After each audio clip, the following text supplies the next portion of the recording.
4장부터 16장까지는 성령님에 대한 이야기가 가득 차 있습니다. 요한복음 몇 장이라고요?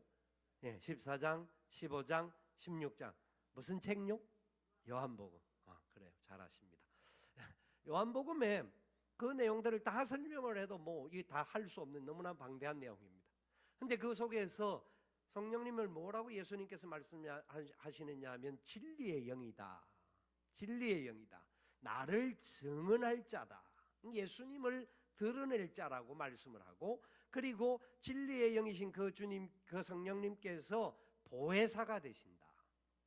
보혜사가 되셔서 우리 옆에 계시고 우리를 변호해 주시고 우리를 인도해 주시고 우리와 함께 해 주시는, 이게 변호사이신 그 성령님께서 저와 여러분을 잘 알고 계심을 믿어야 합니다. 나를 모르는데 어떻게 나를 변호할 수 있습니까? 모르는 사람이 할 수 있습니다. 그러면 그 사람을 찾아가서 우리가 이렇게 이렇고 저렇고 저런 공적 다 이야기를 해야 겨우 그 맞추어서 그 다음 변호사들이 진행을 할 수가 있습니다만은, 성령님은 하나님이시기 때문에 우리를 창조하실 때부터 우리를 아셨고 만세전부터 우리를 아셨고 우리의 살아가는 모든 순간 연약함과 넘어짐과 여러 가지 문제가 있는 상황 속에도 저와 여러분들을 누구보다도 잘 아시는 하나님이십니다. 그 하나님이 우리와 함께 하시겠다라는 겁니다. 우리의 모든 것에 은혜와 역사를 펼쳐 주시겠다라고 약속하십니다. 아멘. 분명히 믿으셔야 합니다. 진리의 영이 우리 가운데 오셔서 그 영광의 역사를 펼쳐 주셔서 우리가 하나님의 뜻 가운데 아름다운 역사를 이루어 갈 수 있도록 역사해 주시겠다라는 겁니다. 바로 그 성령님께서는 미래의 어느 날 우리가 죽어서 가는 천국에서만 우리에게 그 역사를 펼쳐 주실 뿐이 아니라 지금 살아있는 지금 오늘 이 순간에도 우리 가운데 임하셔서 우리를 붙들어 주시고 우리와 함께 하시고 우리를 인도해 주시는 놀라우신 하나님이신 것을 믿으시기 바랍니다. 그분이 이 순간 우리에게 말씀하는 겁니다. 성령님과 함께 동행하는 사람들에게 놀라운 역사가 나타나고 그 은혜의 역사들을 깨닫게 되는데, 고린도전서 2장 12절 말씀에 이렇게 말씀합니다.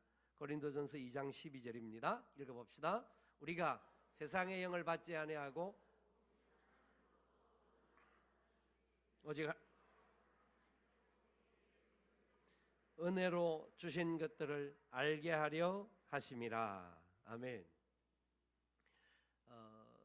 우리가 받은 영이 세상의 영이 아니라 하나님의 영입니다. 하나님으로부터 온 영, 그것은 바로 성령인데, 그 성령님으로 말미암아 하나님께서 우리에게 모든 것들이 은혜로 주신 것들임을 알게 한다는 겁니다. 여러분, 우리의 모든 삶의 자리 속에 하나님의 은혜가 함께하지 못하면 우리는 소망이 없는 존재인 줄 아십니까? 하나님 은혜가 함께하지 않는다고 한다면 우리는 아무리 내가 힘이 있고 내가 아무리 무언가 다른 사람보다 좀 더 뛰어나고 무언가를 잘 한다고 착각할 수 있을지는 몰라도 결국은 무너질 수밖에 없는 존재들입니다. 철저하게 그 은혜가 우리를 붙잡는 겁니다. 그래서 사도 바울은 자기의 모든 수고와 모든 것을 다 행할다 할지라도 나의 나된 것은 하나님의 은혜인 줄 믿습니다. 그 은혜가 아니고는 나는 소망이 없는 존재고 나는 어떤 것도 행할 수 없는 존재인 것을 믿습니다. 부족한 사람도 세월을 돌아보고 여러 가지 상황들을 돌아보면 볼수록 은혜가 아니고는 설명할 수 있는 일이 많지가 않습니다. 아니, 없습니다. 힘들고 어렵고 눈물의 골짜기를 통과하는 경우들도 있습니다. 우리가 살아가는 세월 속에서 만나는 수많은 위기들도 옵니다. 그러나 그 모든 상황 속에도 하나님의 은혜가 우리와 함께 하셨음을 믿습니다. 믿어야 합니다.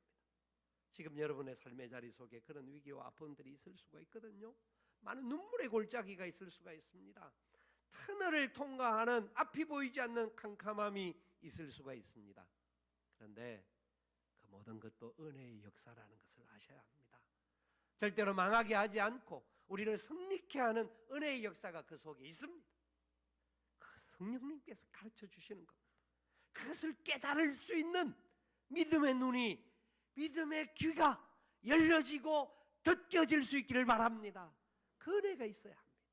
우리에게 있는 은혜가 얼마나 놀라운지, 우리가 걸어가면서 행했던 일들, 살아왔던 모든 삶의 자리, 이루었던 열매들, 모든 것이 하나님의 은혜입니다.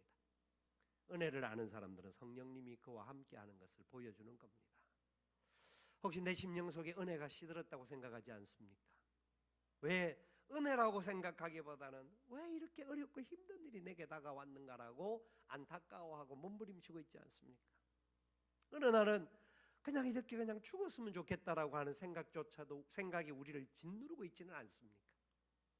그 순간 성령 하나님 우리 속에 계셔서 우리를 위하여 탄식하며 기도하고 계시는 줄 믿으시기 바랍니다.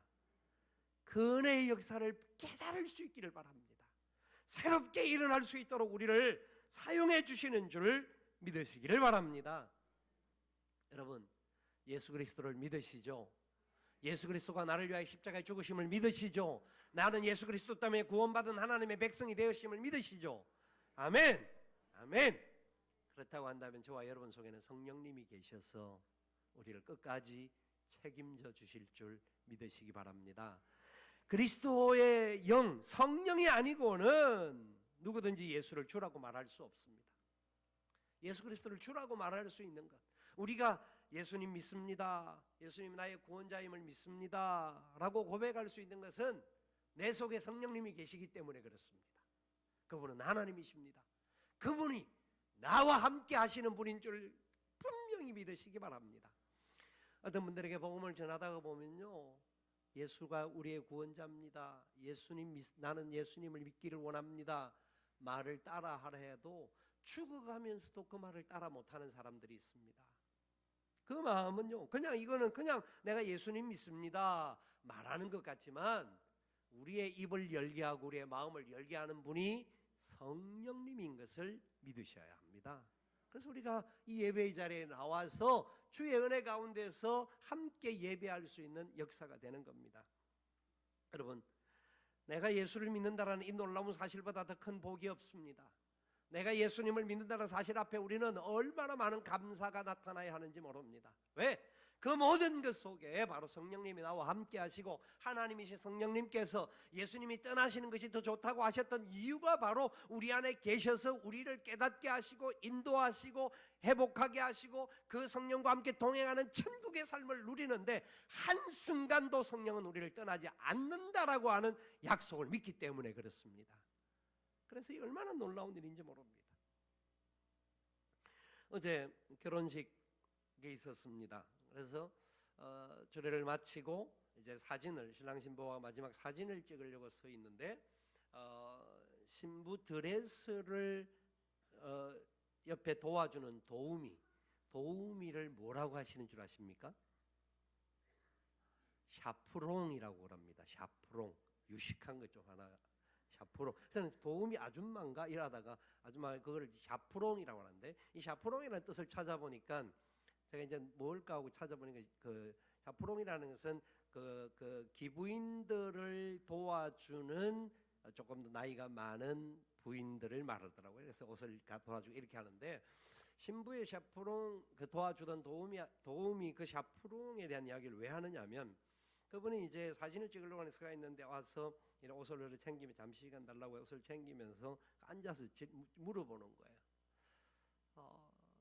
참 목사님 설교가 참 좋았고 이 예식이 너무 자기에게 너무 좋았다는 이야기를 하는 거예요. 그래서 나는 뭐 당연히 그냥 교회 다니는 분이니까 뭐 그렇게 말한 데서 어느 교회 다니십니까 물어봤어요.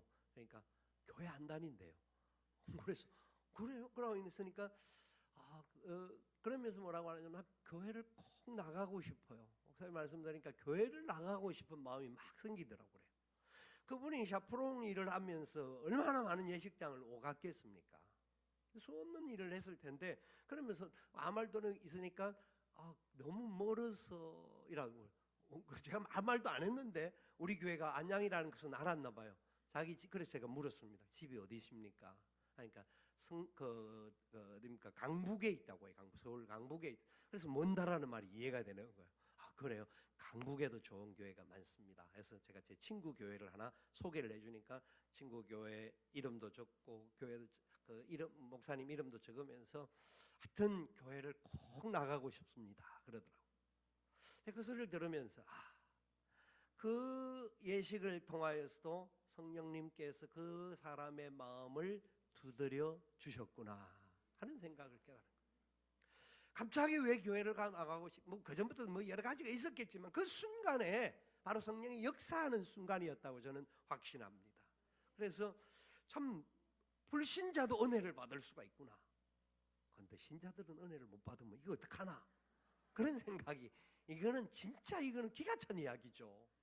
여러분, 저와 여러분들에게는 성령님이 계시니 그 놀라운 은혜 가운데 성령님에 의하여서 믿음의 선한 역사에 이루고 더 깊은 은혜의 자리로 나아갈 수 있는 축복의 자녀된 것을 믿으시기 바랍니다. 그 은혜가 얼마나 놀라운지 모릅니다. 그래서 우리는 예수님을 주라고 부를 수가 있게 될 뿐만 아니라 성령님의 도우심 때문에 예수님을 아버지라고 부를 수 있게 되는 거예요.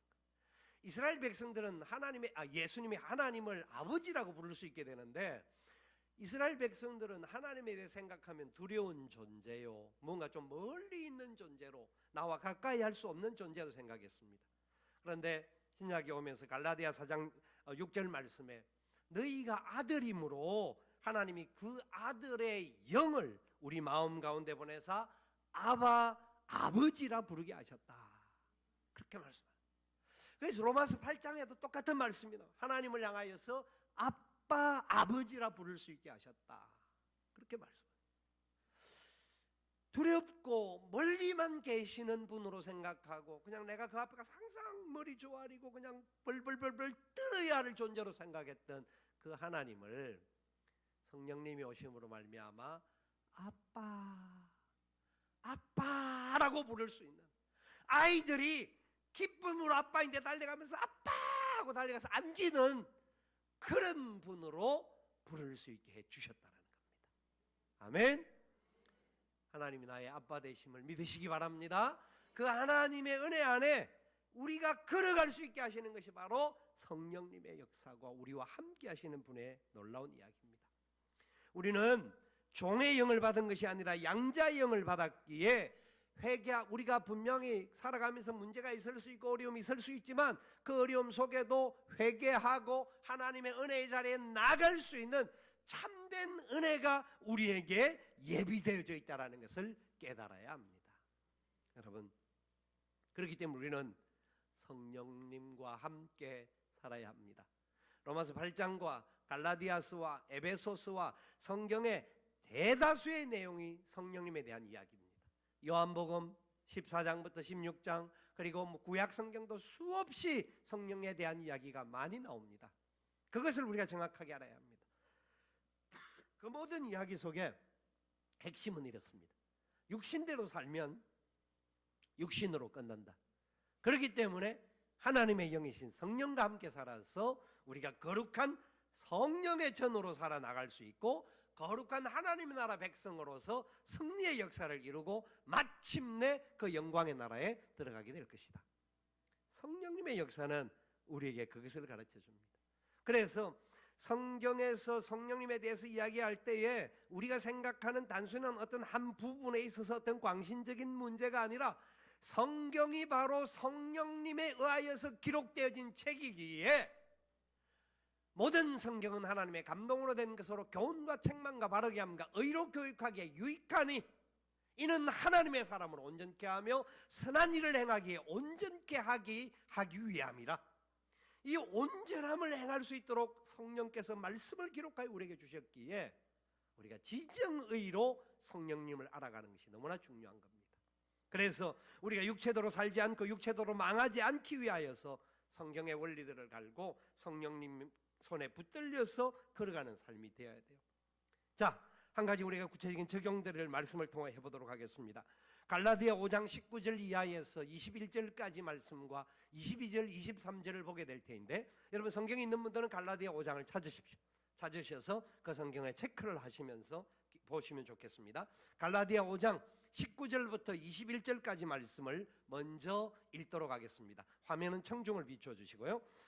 자, 읽습니다. 육체의 일은 분명하니 곧 음행과 더러운 것과 호색과 우상숭배와 주술과 원수 맺는 것과 분쟁과 시기와 분냄과 당 짓는 것과 분열함과 이란과 투기와 술취함과 방탕함과 또 그와 같은 것들이라. 전에 너희에게 경계한 것 같이 경계하노니 이런 일을 하는 자들은 하나님의 나라를 유업으로 받지 못할 것이요. 아멘. 하나님의 나라 유업을 못 받을 자들에 대한 이야기입니다. 육체의 뜻대로 살아가는 자들, 그러니까 성령에 의하여 살지 않고 내 육체, 내 욕심대로, 내 힘대로 사는 자들. 이 내용이 로마서 7장에 등장하는 사건일 수도 있습니다. 자기중심적인 죄에 의하여서 살아가는 그런 가치를 가진 존재들에 대한 이야기입니다. 그 사람들은 음행과 더러운 것과 호색과 우상숭배와 주술과 원수 맺는 것과 분쟁과 시기와 분냄과 당짓는 분열과 이단, 싸우고 자기만을 위하여서 자기의 어떤 욕심과 욕망과 어떤 부분을 채우기 위해서 발부둥치는 삶을 산다라는 겁니다. 여러분, 성령님이 거하시면 우리가 비록 과거에 이런 연약함이 있었을 수도 있고 또 성령님이 거함에도 불구하고 우리 안에 순간적으로 넘어지고 죄에 빠져나갈 수 있는 그런 상황들도 없지 않아 생길 수도 있습니다. 그러나 끝까지 갈 수는 없습니다. 우리는 하나님의 나라 유업을 못 받을 자가 아니라 예수 그리스도로 말미암아 성령님으로 말미암아 하나님의 나라를 유업으로 받은 자인 것을 믿어야 합니다.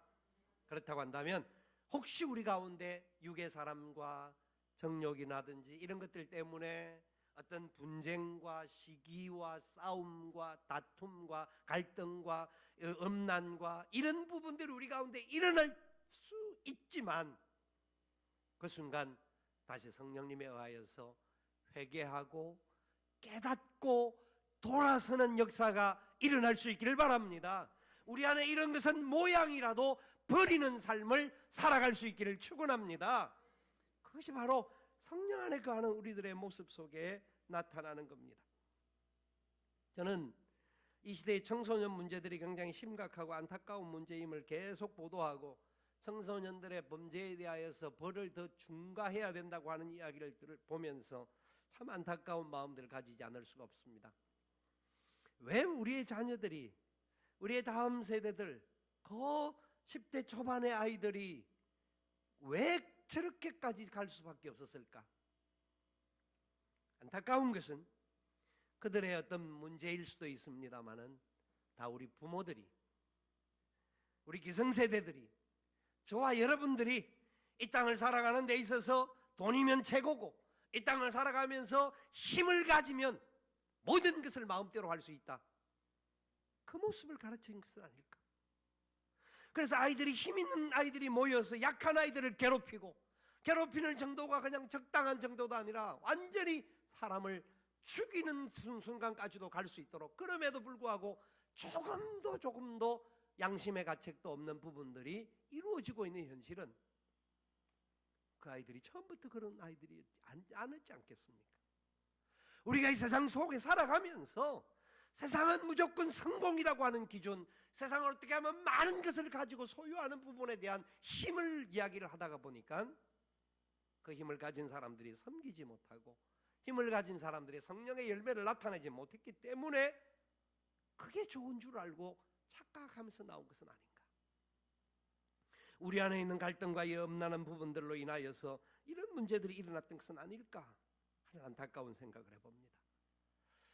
갈라디아 5장 22절 23절은 우리에게 이렇게 선포합니다. 다 같이 읽어보겠습니다. 오직 성령의 열매는 사랑과 희락과 화평과 오래 참음과 자비와 양선과 충성과 온유와 절제니 이 같은 것을 금지할 법이 없느니라. 아멘. 아멘. 어떤 상황이 생겨도 우리는 오래 참을 수 있는 힘이 성령님의 안에 있습니다.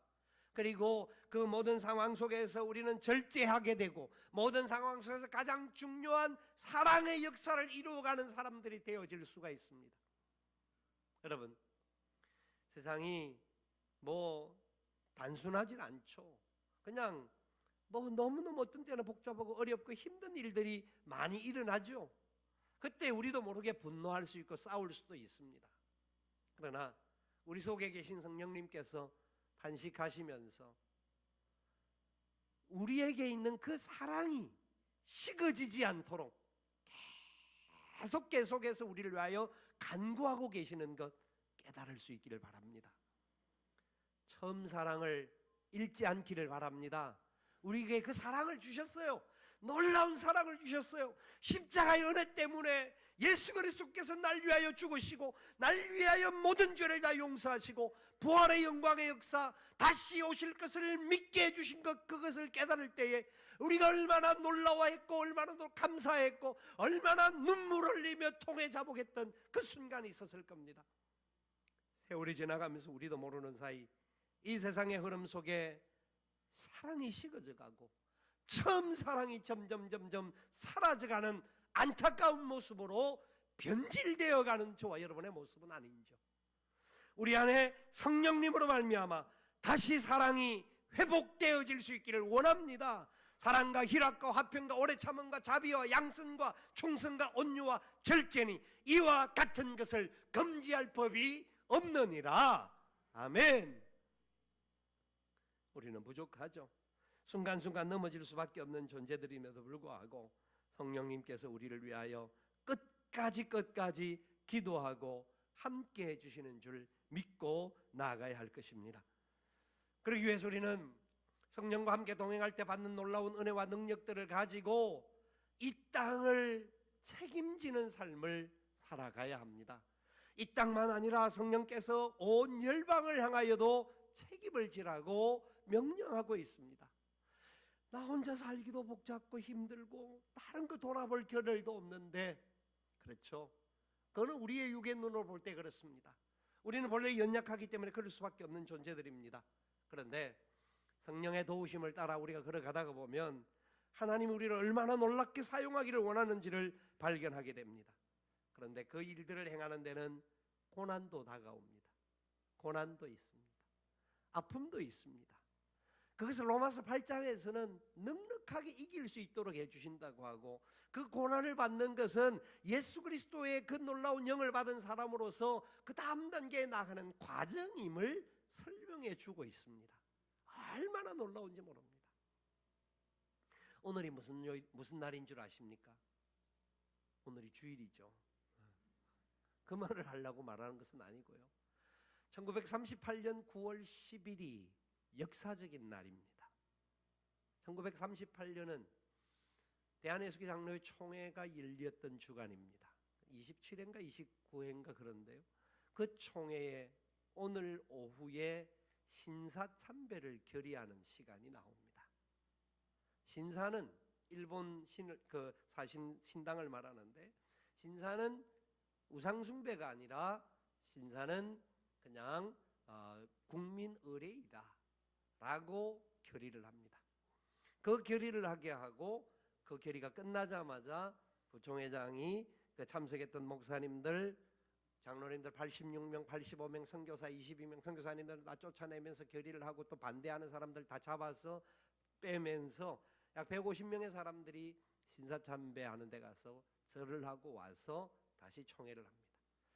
성총회라고 하고 거룩한 하나님의 교회를 대표하는 사람들이 모여서 우상숭배를 결의했던 안타까운 날이었습니다.